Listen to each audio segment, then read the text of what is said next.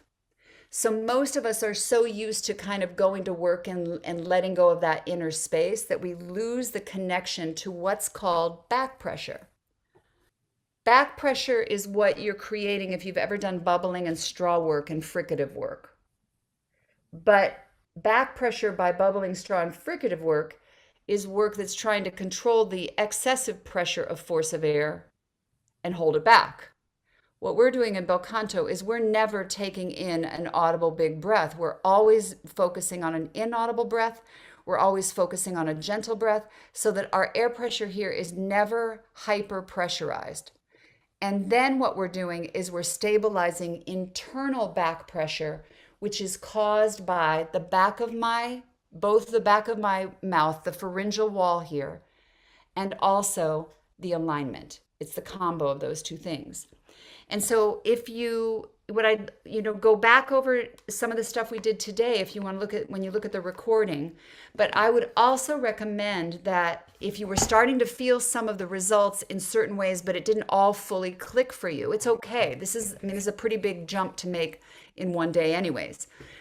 But if you go to my YouTube channel, Debra Lynn Bel Canto, there is a playlist there that's called The Magic of You. And there are 3 videos I highly recommend taking a look at. One is called The Point of Suspension, which will show you exactly where that feeling is inside the mouth. Like, how do I get into that space? The second video is the tissue test one I recommend. That is the candle flame, but with a tissue. So what did that training teach the mechanism? Fundamentally, Pavarotti took in a big breath like most of you all are used to, but he held it back. So he controlled that candle. So you like, what happens when we do that? So that's the tissue test. And then there's another video there that I will recommend to you, is called Intro to Imploding Your Onsets. So what happens in me is it's more like I'm talking to myself. Fa, that F is activating my resonators, as opposed to fa, where I push the ah, focus on target vowel, and now I'm pushing it out of my body instead. As soon as I focus on the vowel itself, if it's a word like that, it's going to press me out of my body and out of the instrument. But if I just activate the onset, fa, fa, la, la, la, la, la, la, la, you hear all that resonance and you hear that sound and the clarity. I'm not coming towards you. I'm not going past my face. So we've just been playing around today in this workshop with what the Italians called inhalare la voce, to inhale the voice. And Karen, like you just described, the feeling that you normally would have of pressure here, the pressure is gone because we aren't pressurizing the folds. We're going to activate them very, very efficiently. And because of that, even our tuning is going to start to be better. Okay, so I know I'm at 2 minutes before. So let's see if we've got questions from anybody as we're doing this. And then also, if you try a little bit of this and you have questions, you can always reach out to me. All right, if you want, or comment on my YouTube videos, which is actually helpful right now because they are trying to, this algorithm thing is weird. You'll notice I don't have a ton of followers on YouTube, even though I've been on there 10 years. It's because I don't really play the game. So, but feel free to comment on any of the videos as well, and then I can respond to you right there. So questions, anybody? Was this interesting? Yeah, Stephanie. I think I saw a hand.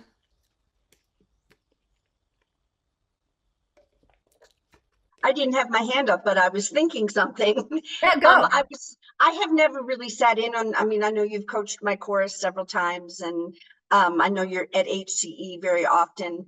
So I was a little apprehensive. Oh my gosh, am I going to find out that I've been teaching wrong all these years. And I found that a lot of my techniques really Are aligned aligned. with yours. So that was very comforting for me. So thank Okay, you. that's awesome. Well, and you a good singer, and you've been singing a long time, right? And you've been in the barbershop world for a long time as well. So you've got all those pieces of the puzzle.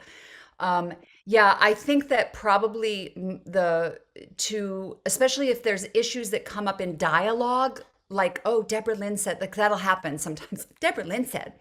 The YouTube channel has a lot of content, but also if you don't mind having an app on your phone, I have a free app that's called Debra Lynn Bel Canto.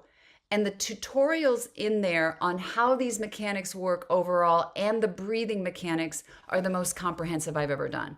So the app is not a bad thing to have access to. And it also shows you how to do my warm-ups, and there's some other good things in there that can assist you with your process. But my YouTube channel, I think, is probably the best because it's got the two playlists, one associated with the Bel Canto buzz and the other with the magic of you.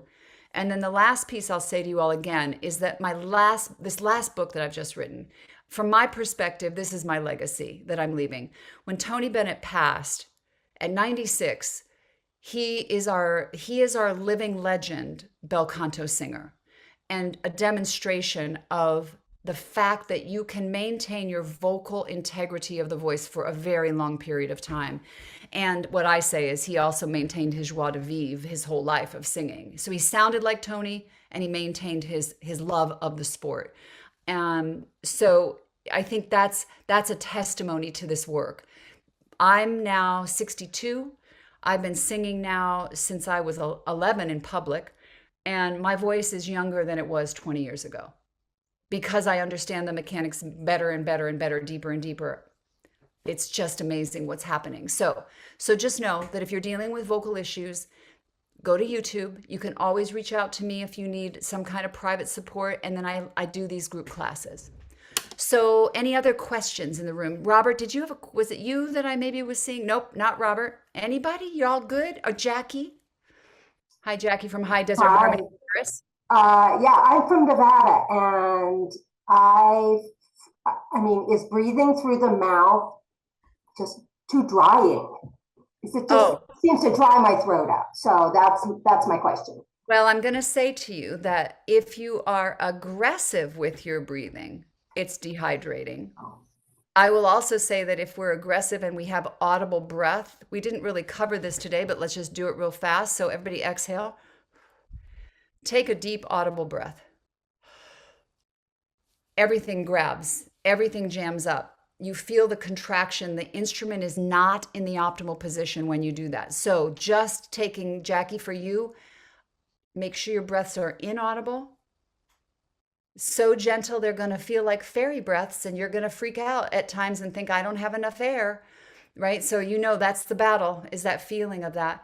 But I'll remind you that if you keep your core still, your Bel Canto mechanics will start to happen automatically in your back. If you just stabilize the abdominals and don't let them move around while you're singing, that will help you with that piece. Okay? Until I see you again. Anybody else have a question? Yeah, Lance. So in my chorus, we're starting to have numbers of guests coming in. And, yeah. When you're incorporating voice lessons into a chorus rehearsal, and as the chorus rehearsal is ongoing over the evening, you can't stop and take 30 minutes and say, okay, let's go through this whole thing. Right.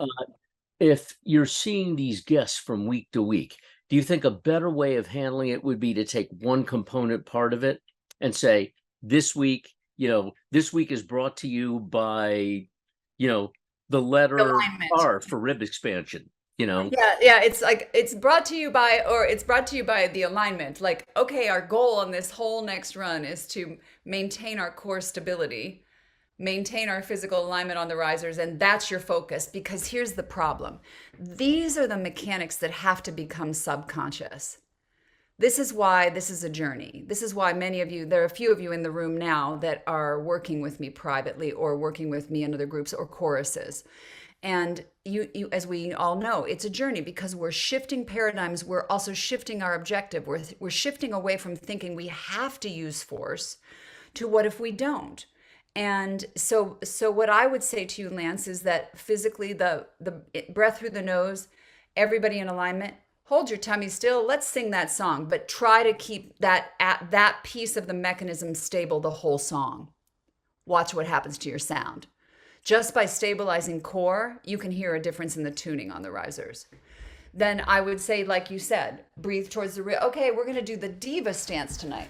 We're going to put this is another one on the YouTube channel. You put your hands in this position. We're going to breathe in. We're going to pull our hands in opposition and engage this spot.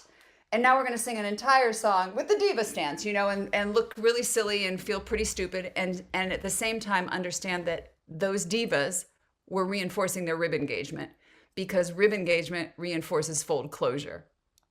So we're activating in this work the emergency system of the body that would only get activated if we were at risk of drowning, where the body would take a breath and hold it.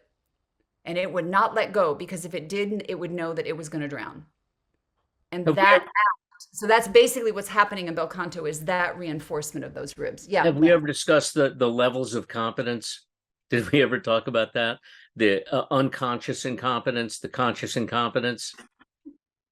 We have not described that today, but what I would say to you is that's exactly right, is that there's a journey that we have to go to. And with this work, what this does today is just help people become more conscious that there's these belief systems in our body about how singing works that may actually be causing the very problems we're trying to solve.